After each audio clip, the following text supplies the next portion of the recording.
صلوا على الحبيب صلى الله على محمد.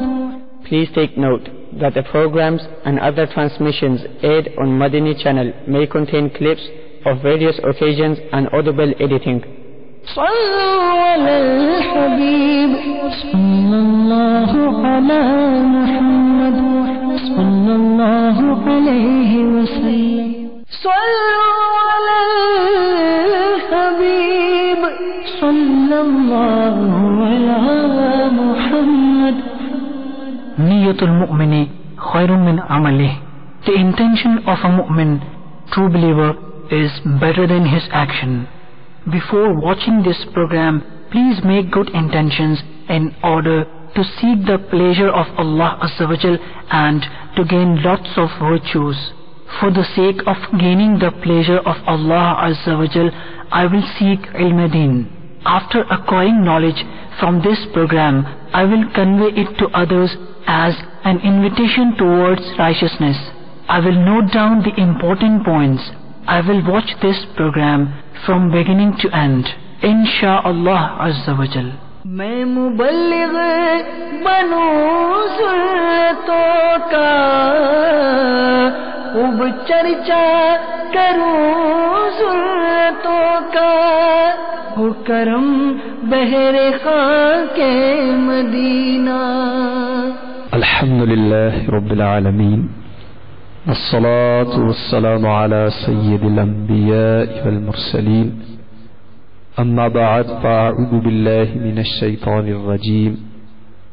بسم اللہ الرحمن الرحیم.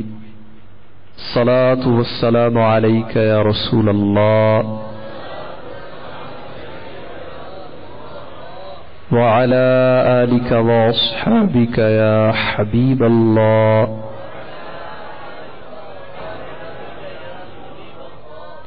الصلاة والسلام عليك يا نبي الله وعلى آلك وأصحابك يا نور الله.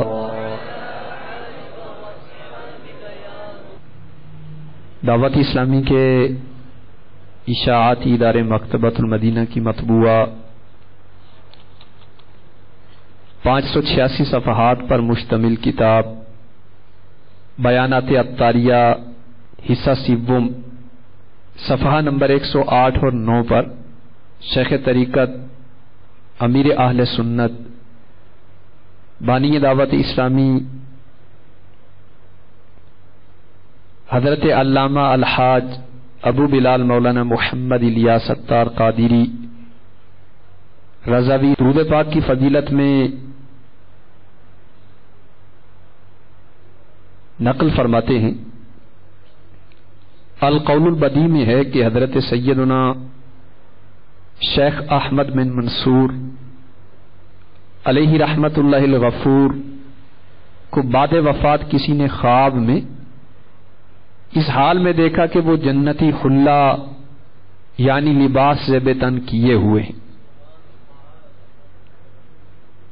اور موتیوں والا تاج سر پر سجائے شیراز کی جامع مسجد کی محراب میں کھڑے. خواب دیکھنے والے نے پوچھا ما فعل اللہ بک، یعنی اللہ عز و جل نے آپ کے ساتھ کیا معاملہ فرمایا؟ کہا اللہ عز و جل نے مجھے بخش دیا، میرا اکرام فرمایا اور موتیوں والا تاج پہنا کر داخل جنت کیا. پوچھا کس سبب سے؟ تو فرمایا کہ الحمدللہ عز و جل، میں محبوب رب الانام صلی اللہ تعالی علیہ وسلم پر کثرت سے درود و سلام پڑھا کرتا تھا، یہی عمل کام آ گیا. صلو علی الحبیب صلی اللہ تعالی علی محمد صلی اللہ تعالی علیہ وآلہ وسلم. میٹھے میٹھے اور پیارے اسلامی بھائیوں اور مدنی چینل کے ناظرین، کوئی بھی نیک عمل کرنا ہو تو اس سے قبل اچھی اچھی نیتیں کر کے ہمیں اپنے اس عمل میں زیادہ سے زیادہ اس عمل کے ذریعے اجر و ثواب حاصل کرنے کی کوشش کرنی چاہیے. ہمارے شیخ طریقت میٹھے میٹھے امیر اہل سنت ہمیں زیادہ سے زیادہ نیکیاں کمانے کا ذہن عطا فرماتے ہیں. تو آپ خود نیکیوں کے حریص ہیں اور اپنے ساتھ تعلق رکھنے والے اسلامی بھائیوں کا بھی ذہن بناتے ہیں کہ زیادہ سے زیادہ نیکیاں اکٹھی کی جائیں. تو اسی لیے آپ کسی بھی عمل سے پہلے اچھی اچھی نیتیں کرنے کا ذہن عطا فرماتے ہیں. تو آئیے بیان سے قبل ہم بھی اچھی اچھی نیتیں کر لیں کہ حدیث پاک میں ہے نیت المؤمن خیر من عملی، کہ مومن کا نیت کرنا اس کے عمل سے بہتر ہے. تو انشاءاللہ عز و جل بیان اللہ تبارک و تعالی کی رضا حاصل کرنے کے لیے کروں اور سنوں گا. تو سبھی اسلامی بھائی اپنی نیت کا اظہار کرتے ہوئے بلند آواز سے انشاءاللہ کہتے جائیے. بیان سننے کا مقصود مزہ حاصل کرنا نہیں بلکہ اصلاح ہے. تو اس بیان میں میرے کردار میں موجود جس خامی کو میرے سامنے لایا جائے گا انشاءاللہ عز و جل اپنے کردار کی اس خامی کو اس بیان کے ذریعے دور کرنے کی کوشش کروں گا. اول تاخیر بیان میں شامل رہوں گا. بیان کے دوران ذکر کیے گئے مدنی پھولوں کو لکھنے کی کوشش کروں گا. تو لکھی ہوئی بات زیادہ دیر تک محفوظ رہتی. جو کچھ سنوں گا انشاءاللہ عز و جل اس پر عمل کروں گا، یاد رکھوں گا اور دوسروں تک پہنچاؤں گا. کہ حدیث پاک میں ہے اللہ تبارک و تعالی اس شخص کے چہرے کو سرسبز و شاداب رکھے جو میری بات کو سنے، اسے محفوظ کرے اور اسے آگے پہنچائے. بلغوا عنی ولو آیا کے تحت جو مدنی پھول ذکر کیے جائیں گے انشاءاللہ عز و جل ان کو آگے پہنچاؤں گا. بے توجہی سے بیان سننے سے بچوں گا. صلو علی الحبیب صلی اللہ تعالی علی محمد صلی اللہ تعالی علیہ وآلہ وسلم. میرے بیٹھے بیٹھے اور پیارے اسلامی بھائیوں اور مدنی چینل کے ناظرین، بیان کا ایک اہم مقصد یہ ہوتا ہے کہ ہمارے کردار کے اندر جو خامیاں موجود ہیں ان کی نشاندہی کی جائے. جس طرح ایک مریض ڈاکٹر کے پاس جاتا ہے اور ڈاکٹر سے اپنا چیک اپ کرواتا ہے، تو ڈاکٹر اس کے سامنے چیک اپ کے بعد بہت ساری بیماریاں ظاہر کرتا ہے کہ آپ میں یہ بیماری پائی جا رہی. تو اس تشخیص ہونے کے بعد وہ شخص اپنے علاج میں لگ جاتا ہے، ڈاکٹر کی دی ہوئی ادویات کو استعمال کرتا ہے، پرہیز کرے، ادویات استعمال کرے اور ڈاکٹر کے کہے ہوئے نسخوں پر عمل کرے تو شفا پا جاتا ہے. اور اگر بے احتیاطی کرے، پرہیز نہ کرے، ادویات کا صحیح استعمال نہ کرے تو بیماری کم یا ختم ہونے کی بجائے بڑھتی چلی جاتی. تو میرے میٹھے میٹھے اور پیارے اسلامی بھائیوں اور مدنی چینل کے ناظرین، اسی طرح بیان یہ تشخیص ہے اور اس میں ہماری باطنی کمزوریوں کو، ہمارے کردار کے اندر پائی جانے والی خامیوں کو ظاہر کیا جاتا ہے، ذکر کیا جاتا ہے، تاکہ ہم اپنے کردار کا سنجیدگی سے جائزہ لیں اور ہمارے کردار و عمل میں جو جو خامی پائی جا رہی ہے ہم اس خامی کو ذکر ہونے کے بعد اپنے کردار سے ختم کرنے کی کوشش کریں. الحمدللہ عز و جل میرے شیخ طریقت میٹھے میٹھے امیر اہل سنت کی حسن تربیت سے، آپ کے سنت و بھرے اصلاحی بیانات کی برکت سے ہمارے معاشرے کے لاکھوں لاکھ وہ مریض جو باطنی بیماریوں کا شکار تھے، روحانی امراض کا شکار تھے، الحمدللہ عز و جل شفا یاب ہو چکے. تو آج کے اس بیان میں انشاءاللہ عز و جل ظلم کے حوالے سے کچھ مدنی پھول ذکر کیے جائیں گے. ظلم کے لغوی معنی کیا ہیں, اس کی شرعی تعریف کیا ہے, کون کون سی چیزیں ظلم کہلاتی ہیں, اور ہمیں ان چیزوں سے اپنے آپ کو بچانے کی کوشش کرنی. میرے شیخ طریقت امیر اہل سنت بانی دعوت اسلامی قرۃ عینی و سکینۃ قلبی حضرت علامہ الحاج ابو بلال مولانا محمد الیاس ستار قادری رضوی اپنے سنت و بھرے اصلاحی بیان ظلم کا انجام, جو کہ بیانات عطاریہ حصہ سیبوں میں بھی شامل ہے, اس کے صفحہ نمبر 109 اور 110 پر یہ عبرت انگیز حکایت نقل فرماتے ہیں. شیخ عبداللہ شافعی علیہ رحمت اللہ القوی اپنے سفر نامے میں لکھتے ہیں کہ ایک بار میں شہر بصرہ سے ایک قریہ یعنی گاؤں کی طرف جا رہا تھا. دوپہر کے وقت یکا یک ایک خوفناک ڈاکو ہم پر حملہ آور ہوا. میرے رفیق یعنی ساتھی کو اس نے شہید کر ڈالا. ہمارا مال و متاع چھین کر میرے دونوں ہاتھ رسی سے باندھے مجھے زمین پر ڈالا اور فرار ہو گیا. میں نے جوں توں ہاتھ کھولے اور چل پڑا, مگر پریشانی کے عالم میں رستہ بھول گیا, یہاں تک کہ رات آ گئی. ایک طرف آگ کی روشنی دیکھ کر میں اسی سمت چل دیا. کچھ دیر چلنے کے بعد مجھے ایک خیمہ نظر آیا. میں شدت پیاس سے نڈھال ہو چکا تھا, لہذا خیمے کے دروازے پر کھڑے ہو کر میں نے صدا لگائی, العطش العطش, یعنی ہائے پیاس ہائے پیاس. اتفاق سے وہ خیمہ اسی خوفناک ڈاکو کا تھا.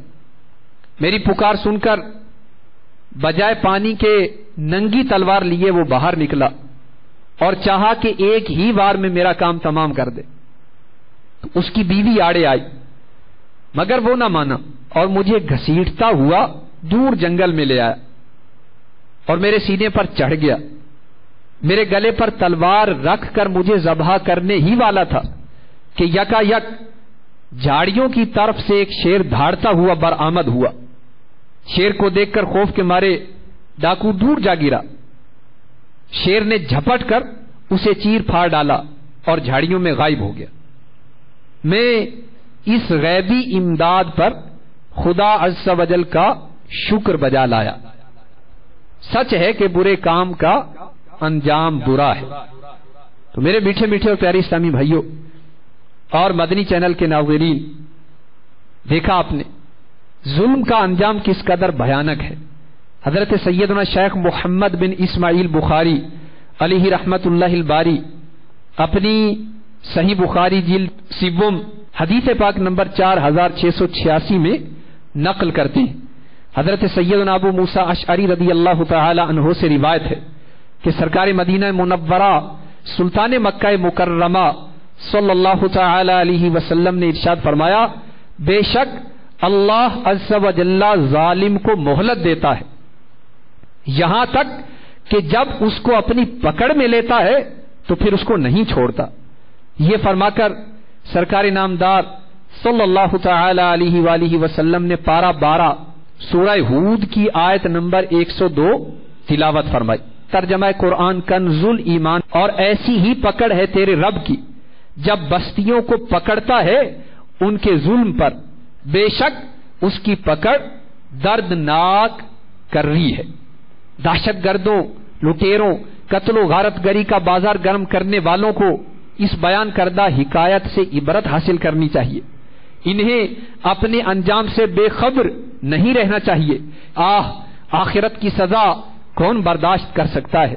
یقیناً لوگوں پر ظلم کرنا گناہ دنیا و آخرت کی بربادی کا سبب اور عذاب جہنم کا باعث ہے. اس میں اللہ اور رسول عز و جل و صلی اللہ تعالی علیہ وسلم کی نافرمانی بھی ہے اور بندوں کی حق تلفی بھی. حضرت سیدنا شریف جرجانی علیہ رحمت اللہ القوی اپنی کتاب التعریفات میں ظلم کے لغوی معنی یہ بیان کرتے ہیں, کسی چیز کو اس کی نامناسب جگہ پر رکھنا ظلم ہے. جبکہ ظلم کی شرعی تعریف یہ ہے کہ شریعت میں ظلم سے مراد یہ ہے کہ کسی کا حق مارنا، کسی کو غیر محل میں خرچ کرنا، کسی کو بے قصور سزا دینا۔ تو جس خوفناک ڈاکو کا بھی اپنے تذکرہ سماعت فرمایا، وہ لوٹ مار کی خاطر قتل ناحق بھی کرتا تھا، دنیا ہی میں اس نے ظلم کا انجام دیکھ لیا، نہ جانے اب اس کی قبر میں کیا ہو رہا ہوگا، نیز قیامت کا معاملہ ابھی باقی ہے۔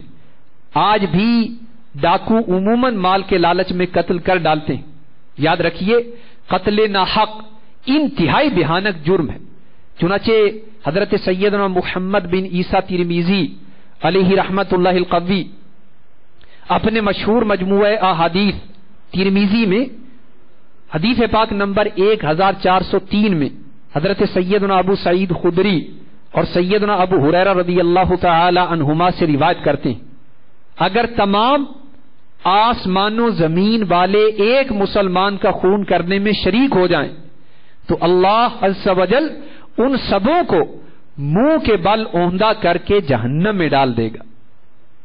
لوگوں کا مال ناحق دبا لینے والوں، ڈکیتیاں کرنے والوں، چٹھیاں بھیج کر رقموں کا مطالبہ کرنے والوں کو خوب غور کر لینا چاہیے کہ آج جو مال حرام بآسانی گلے سے نیچے اترتا ہوا محسوس ہو رہا ہے، وہ بروز قیامت کہیں سخت مصیبت میں نہ ڈال دے۔ سنو سنو، حضرت سیدنا فقیہ ابو لیث سمرقندی علیہ رحمت اللہ القوی قرۃ العیون میں نقل کرتے ہیں، بے شک پل صراط پر آگ کی بیڑیاں ہیں، جس نے حرام کا 1 درہم بھی لیا اس کے پاؤں میں آگ کی بیڑیاں ڈالی جائیں گی، جس کے سبب اسے پل صراط پر گزرنا دشوار ہو جائے گا، یہاں تک کہ اس درہم کا مالک اس کی نیکیوں میں سے اس کا بدلہ نہ لے لے۔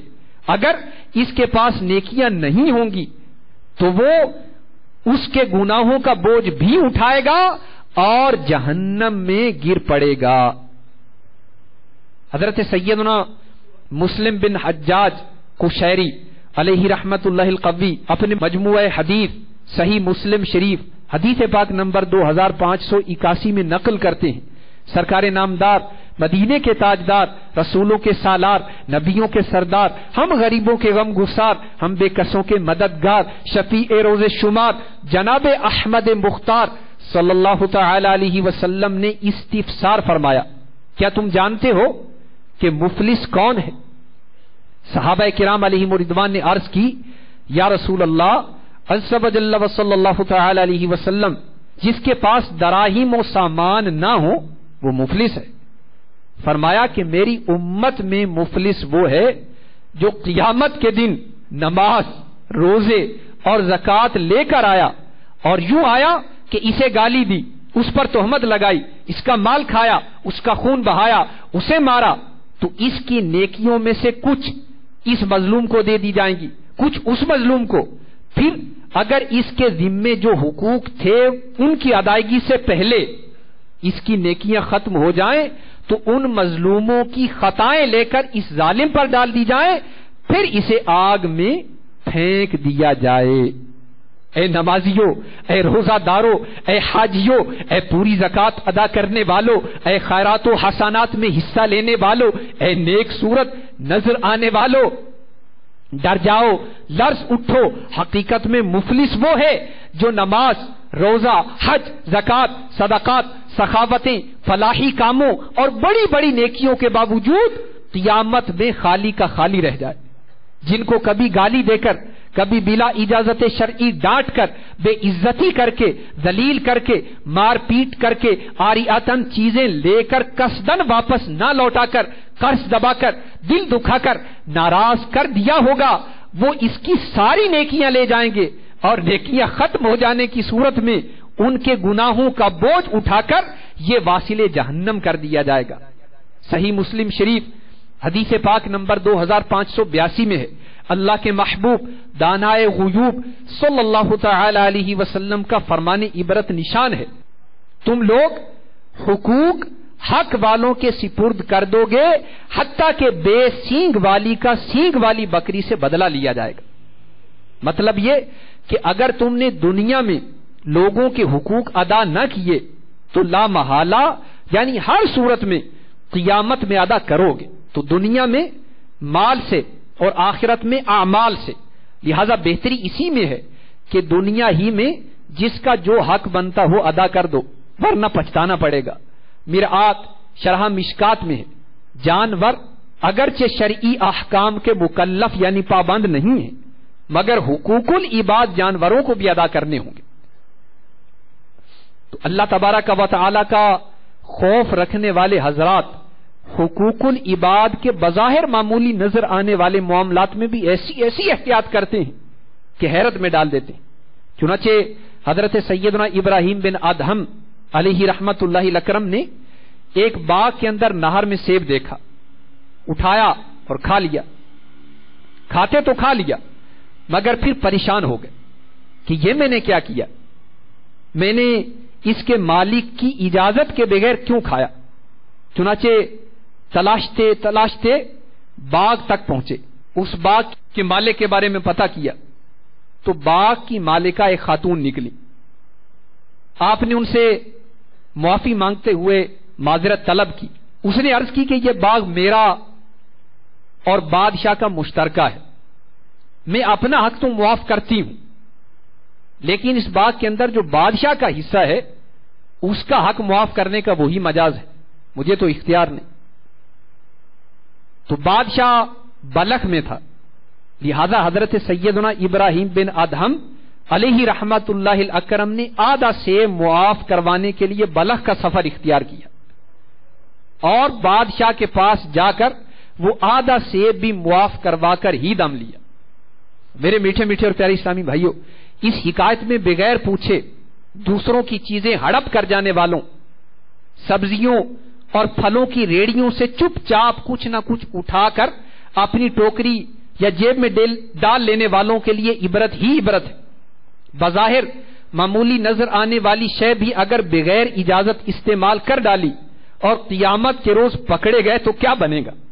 چنانچہ حضرت علامہ عبد الوہاب شعرانی قدس سرہ النورانی تنبیہ المغترین میں نقل کرتے ہیں، مشہور تابعی بزرگ حضرت سیدنا وہاب بن منبہ رضی اللہ تعالی عنہ فرماتے ہیں کہ ایک اسرائیلی شخص نے اپنے پچھلے تمام گناہوں سے توبہ کی، 70 سال تک لگاتار اس طرح عبادت کرتا رہا کہ دن کو روزہ رکھتا اور رات کو جاگ کر عبادت کرتا، نہ کوئی عمدہ غذا کھاتا، نہ کسی سائے کے نیچے آرام کرتا.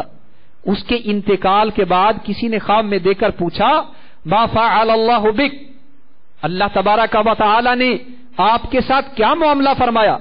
جواب دیا اللہ تعالی نے میرا حساب لیا، میرے سارے گناہ بخش دیے مگر ایک لکڑی جس سے میں نے اس کے مالک کی اجازت کے بغیر دانتوں میں خلال کر لیا تھا اور یہ معاملہ حقوق العباد کا تھا اور وہ معاف کروانا رہ گیا تھا، اس کی وجہ سے میں اب تک جنت میں جانے سے روک دیا گیا.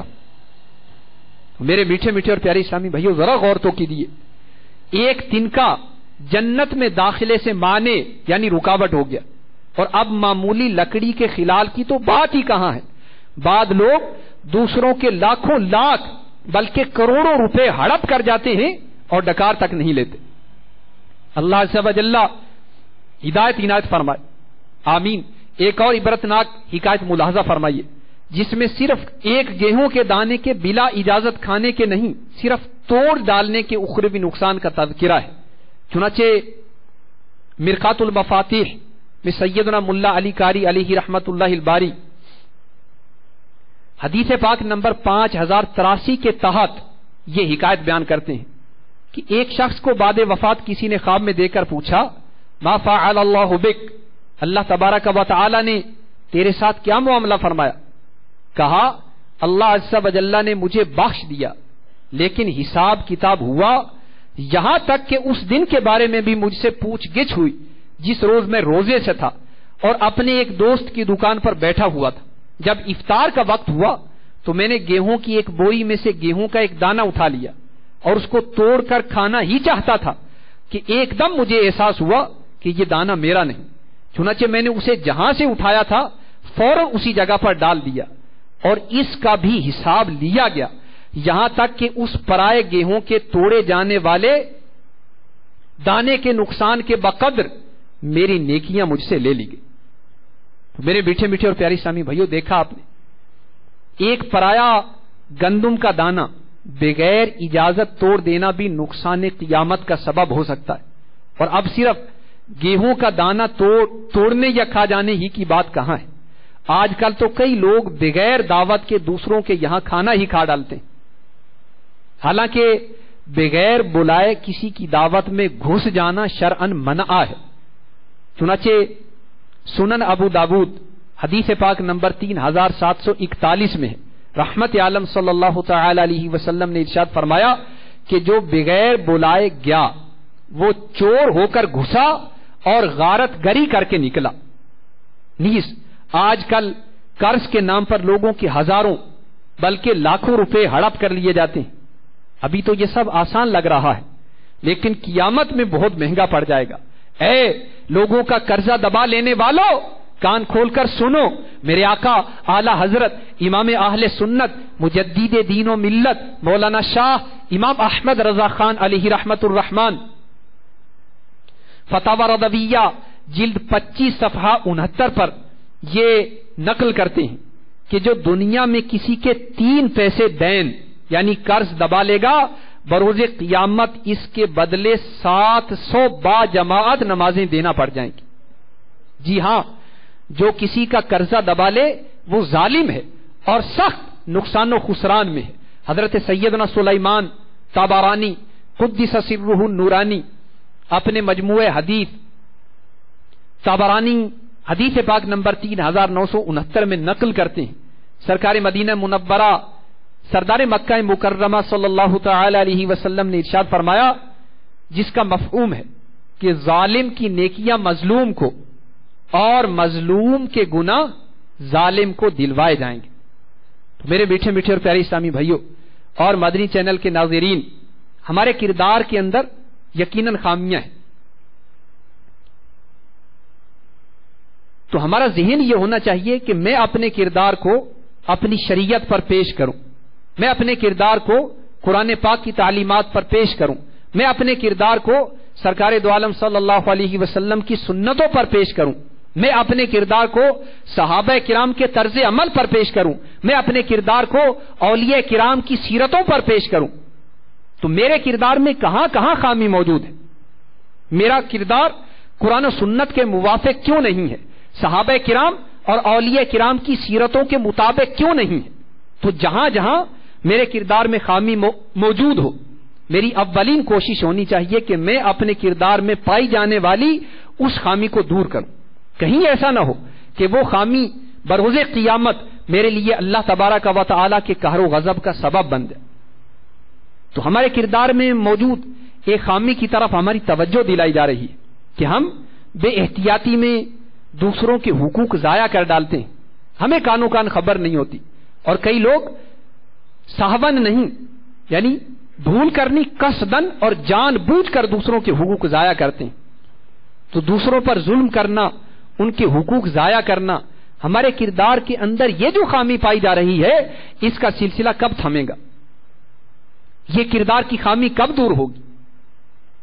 تو میرے میٹھے میٹھے اور پیارے اسلامی بھائیوں، قرض کی بات چلی ہے تو یہ بھی عرض کروں، حجت الاسلام حضرت سیدنا امام محمد بن محمد غزالی علیہ رحمت اللہ الوالی کیمیہ سعادت میں نقل کرتے ہیں کہ جو شخص قرض لیتا ہے اور یہ نیت کرتا ہے کہ میں اچھی طرح ادا کر دوں گا، تو اللہ تبارک و تعالی اس کی حفاظت کے لیے چند فرشتے مقرر فرما دیتا ہے اور وہ دعا کرتے ہیں کہ اس کا قرض ادا ہو جائے. اور اگر قرض دار قرض ادا کر سکتا ہو تو قرض خواہ کی مرضی کے بغیر اگر ایک گھڑی بھر بھی تاخیر کرے گا تو گناہگار ہوگا اور ظالم قرار پائے گا. خواہ روزے کی حالت میں ہو یا سو رہا ہو، اس کے ذمے گناہ لکھا جاتا رہے گا. میرے میٹھے میٹھے اور پیارے اسلامی بھائیوں، جب مطلب ہوتا ہے تو خوشامد اور جھوٹے وعدے کر کے بعد لوگ قرضہ حاصل کر لیتے ہیں، مگر افسوس، 100 کروڑ افسوس، لے لینے کے بعد ادا کرنے کا نام نہیں لیتے. غیرت مندی کا تقاضا تو یہ ہے کہ جس سے قرض لیا ہے اپنے اس محسن کے گھر جل کر جا کر شکریہ کے ساتھ قرض ادا کرتے، مگر آج کل حالت یہ ہے کہ اگر قرض ادا کرنا بھی ہے تو قرض خواہ کو خوب دھکے کھلا کر رلا کر اس بیچارے کی رقم کو توڑ پھوڑ کر یعنی تھوڑی تھوڑی کر کے قرض لوٹایا جاتا ہے۔ یاد رکھیے بلا وجہ شرعی قرض خواہ کو دھکے کھلانا بھی ظلم ہے۔ عام طور پر بیوپاریوں کی عادت ہوتی ہے کہ رقم گلے میں موجود ہونے کے باوجود شام کو لے لینا، کل آ جانا، پرسوں آ کے لے جانا وغیرہ یہ کہہ کر بلا اجازت شرعی ٹہلاتے اور دھکے کھلاتے ہیں۔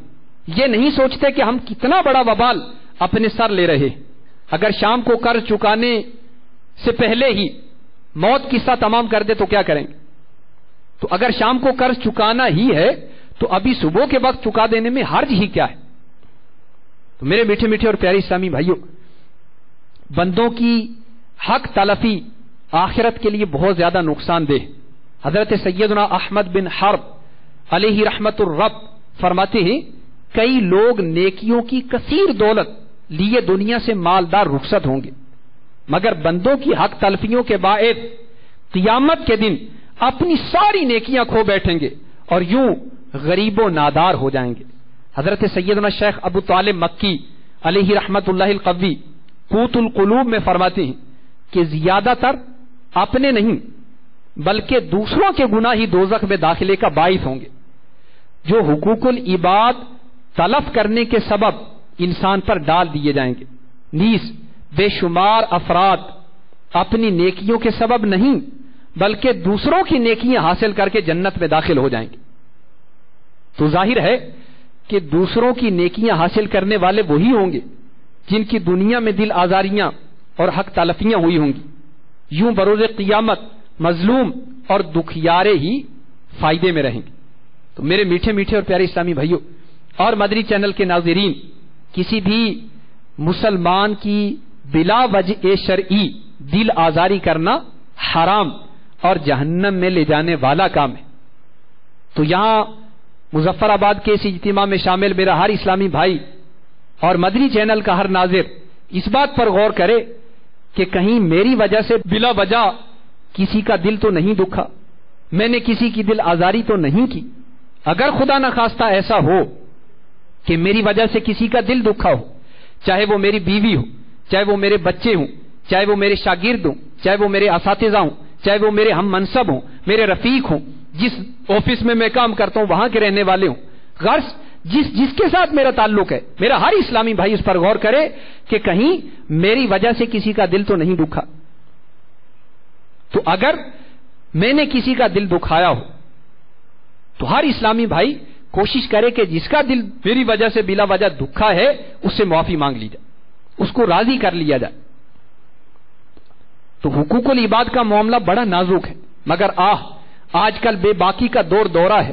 عوام تو عوام، خواص کہلانے والے بھی عموماً اس کی طرف سے غافل رہتے ہیں۔ غصے کا مرض عام ہے اور اس کی وجہ سے اکثر خواص بھی لوگوں کی دل آزاری کر بیٹھتے ہیں اور اس کی طرف بالکل توجہ نہیں دیتے کہ کسی مسلمان کی بلا وجہ شرعی دل آزاری گناہ و حرام اور جہنم میں لے جانے والا کام ہے۔ میرے آقا اعلی حضرت امام اہل سنت مجدد دین و ملت مولانا شاہ امام احمد رضا خان علیہ رحمت الرحمن فتاوی رضویہ جلد 24 صفحہ نمبر 342 پر یہ حدیث پاک نقل کرتے ہیں۔ چنانچہ امام طبرانی اپنی طبرانی شریف حدیث پاک نمبر 3607 میں نقل فرماتے ہیں، سرکار دو عالم صلی اللہ تعالی علیہ وسلم نے ارشاد فرمایا، من آذى مسلما فقد آذانی ومن آذانی فقد آذى اللہ۔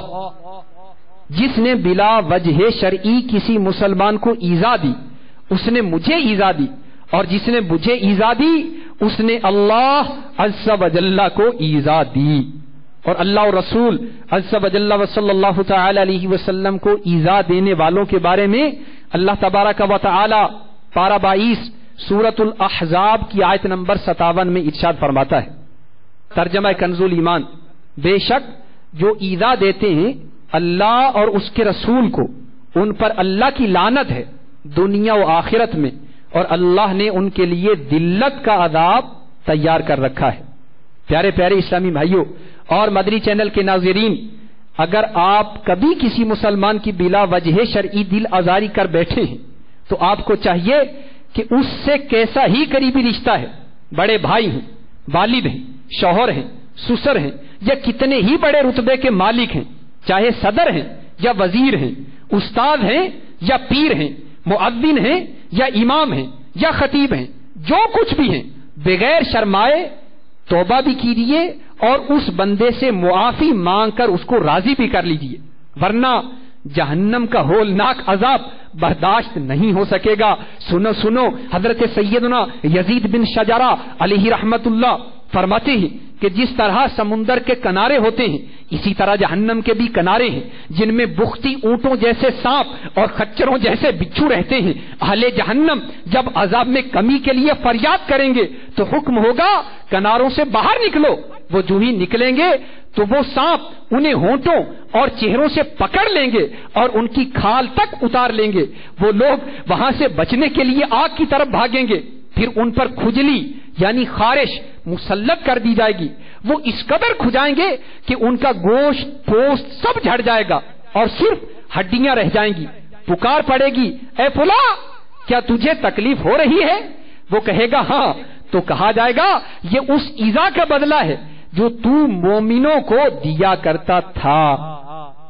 میٹھے میٹھے اسلامی بھائیوں اور مدنی چینل کے ناظرین، مسلمان کو ایذا دینا مسلمان کا کام نہیں، بلکہ اس کا کام تو یہ ہے کہ مسلمان سے ایذا دینے والی چیزوں کو دور کر دے۔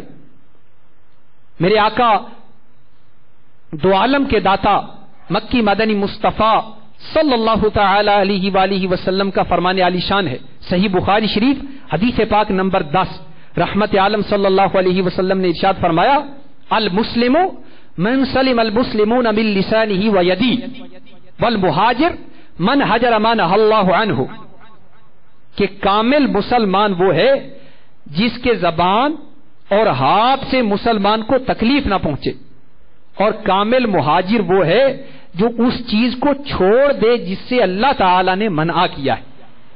تو میرے میٹھے میٹھے اور پیارے اسلامی بھائیوں، اس حدیث پاک کے تحت مفسر شہیر حکیم الامت مفتی احمد یار خان علیہ رحمت المنان فرماتے ہیں کہ کامل مسلمان وہ ہے جو لغتاً اور شرعاً ہر طرح کا مسلمان ہو، اور مومن وہ ہے جو کسی مسلمان کی غیبت نہ کرے، گالی تانا اور چغلی وغیرہ نہ کرے۔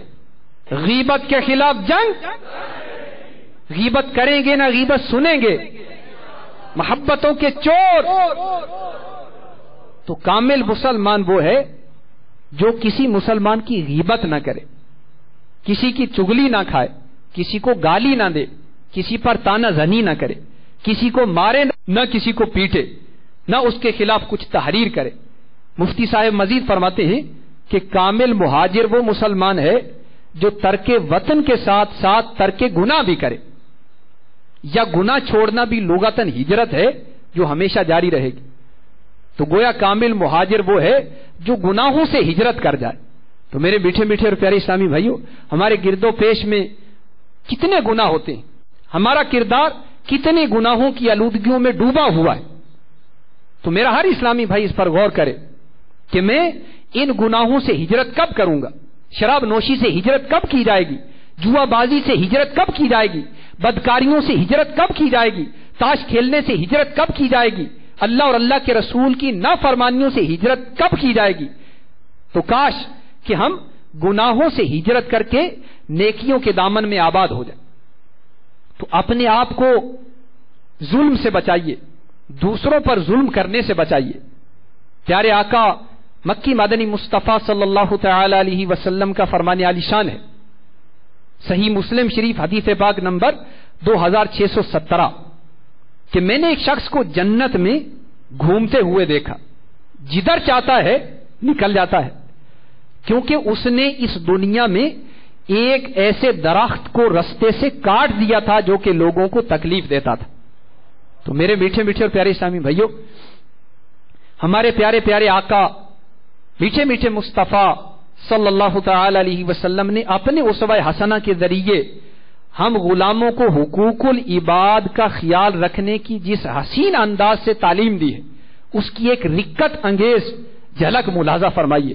چنانچہ ہمارے جان سے بھی پیارے آقا مکی مدنی مصطفیٰ صلی اللہ تعالی علیہ وسلم نے وفات ظاہری کے وقت اجتماع عام میں اعلان فرمایا کہ اگر میرے ذمے کسی کا قرض آتا ہو، اگر میں نے کسی کی جان اور مال اور آبرو کو صدمہ پہنچایا ہو،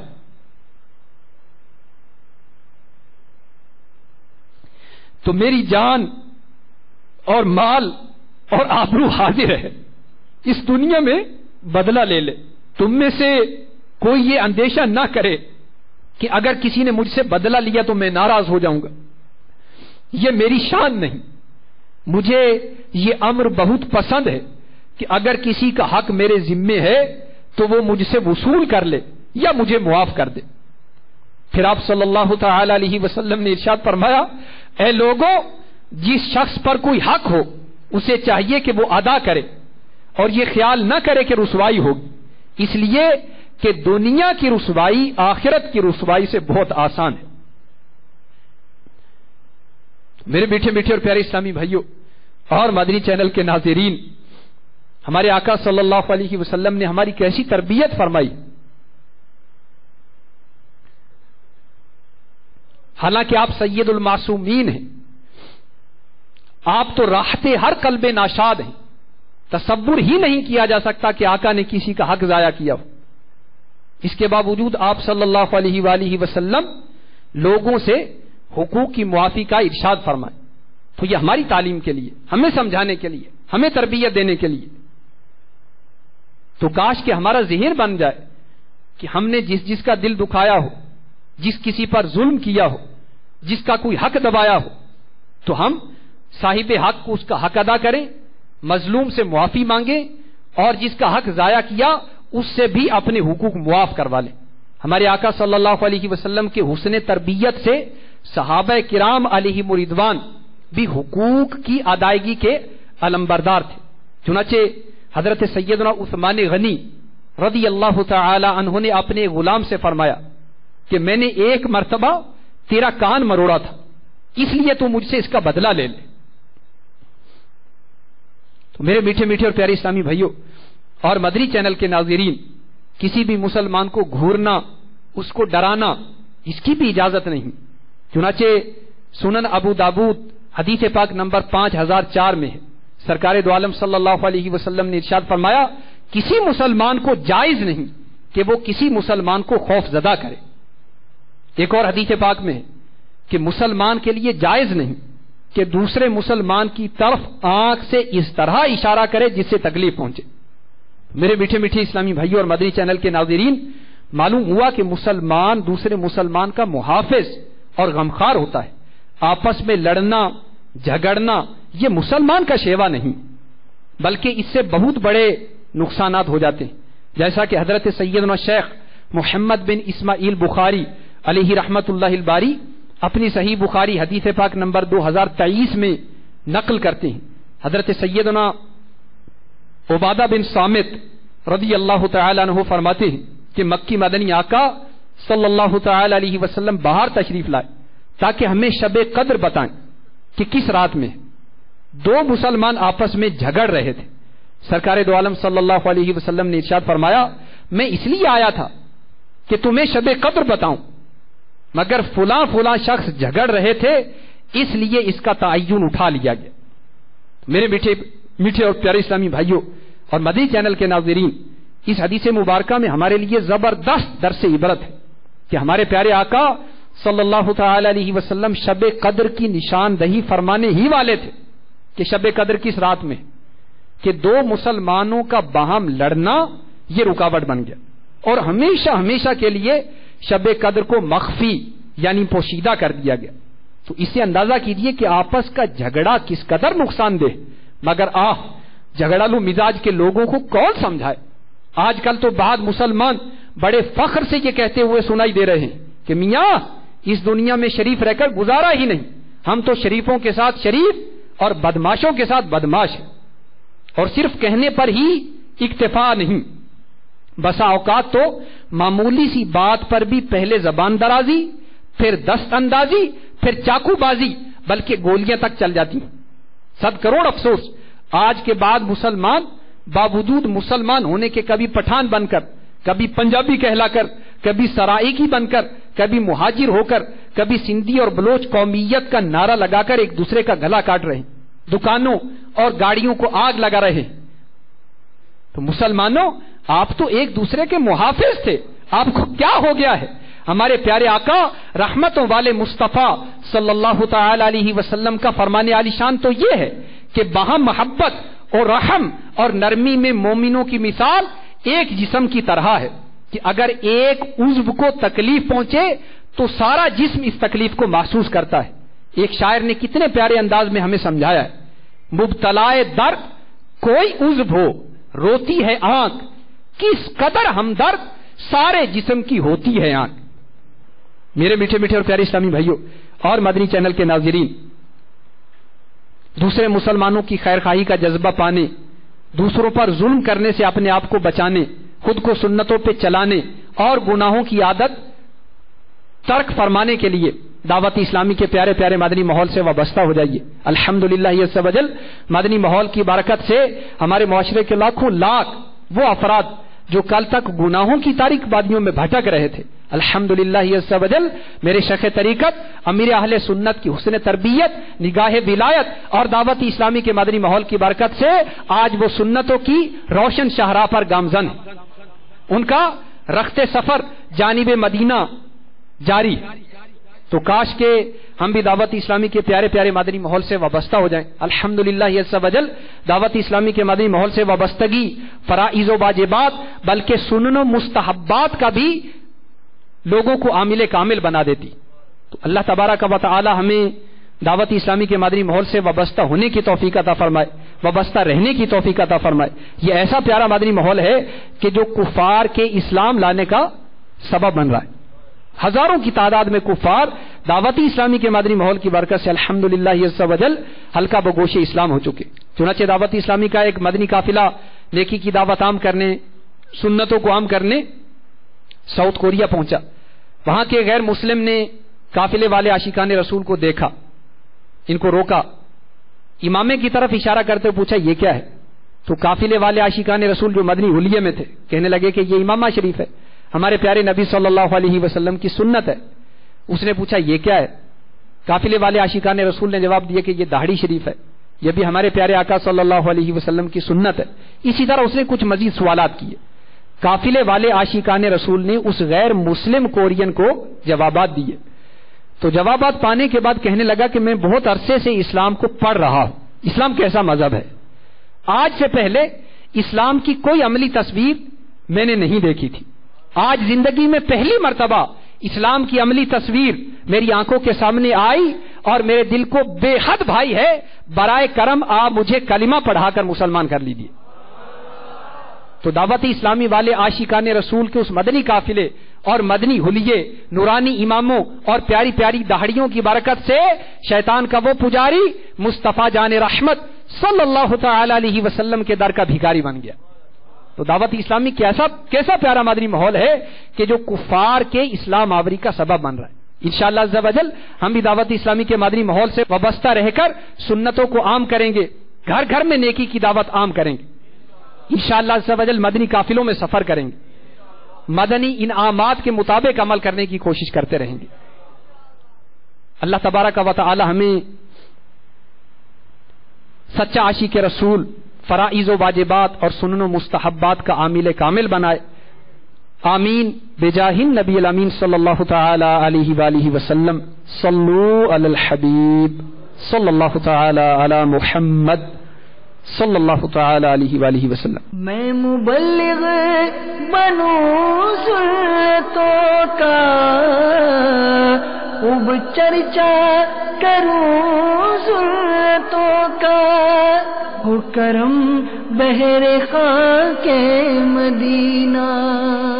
صلو علی الحبیب صلی اللہ علی محمد۔ please send us your views and ideas regarding the program which you have just viewed to the following email address: feedback@madanichannel.tv, or text to the following numbers: 030126127176 and 0312492139. صلوا على الحبيب صلى الله على